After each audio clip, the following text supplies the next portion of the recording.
Africa Content TV. pé mi ò sẹ́gbẹ́ wọn láti pé mi ò sáwo pariwo náà yìí tẹ̀gbẹ́ bí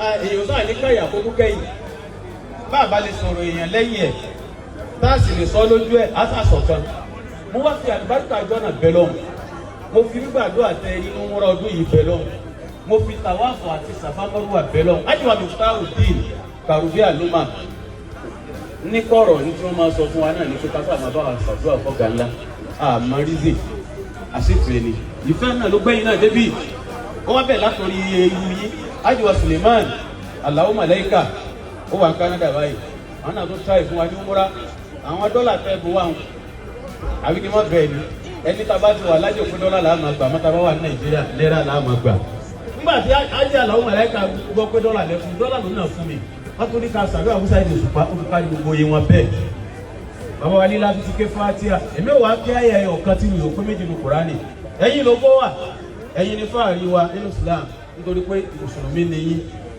àkọ́ni wa lẹ́yìn jẹ́ eléyìí tá a ṣe lẹ́yìn wọ́n lá dúdú ẹ̀yin àti Kàrúbé yìí gbogbo yìí ó tún máa tẹ̀sí. Amina ya Allah. Ṣe amina dáadáa. Amina. Ṣe amina dáadáa. Amina ya Allah. Tí a bá rẹni tí ó wá bí pẹ̀lú tó ń lu òun náà lẹ́mìí kó dìde kó dúró lórí ẹsẹ̀ rẹ̀. Aláàjì bàbá rẹni tó ní tó fẹ́ tọrọ kó dìde kó dúró lórí ẹsẹ̀ rẹ̀. Gbogbo ntọ́ bá tọrọ tí mo fi ká àyà yìí tán. Aláàjì wàá sọ̀rọ̀ àdúgbò àsùnmọ̀. Ọlọ́run wọlé aṣáájú ẹ̀dá tí jẹ́ Muhammad. Sallallahu alayhi wa sallam. Wọlé àjẹ́ ọ̀sọ̀ àtagbára rẹ̀. Àmín. Wọlé ògbódà àtánú rẹ̀. Àmín. Wọlé ògbódà àtánú rẹ̀. Àmín. Ájíwá Muftahuddin Karubi Aluma. Alhaji wa Aláàfin ọ̀gá ńlá. Alhaji wa Abdulwasi ọmọ Adija Kubra. Aláàfin òkèrè o. Ẹ gbọ́dọ̀ tóbi jàmá. Allahu akbar.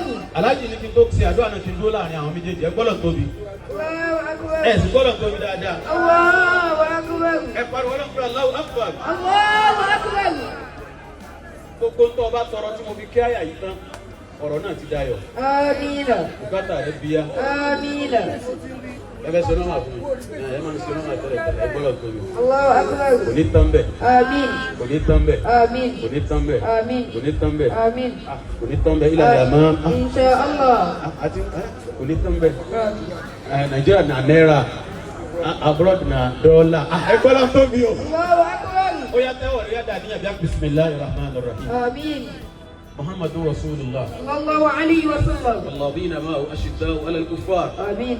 رحماء بينهم ترى ركعا سجدا Amin. يبتغون فضلا من الله ورضوانا Amin. سيماء في وجوههم من أثر السجود Amin. ذلك مثلهم في التوراة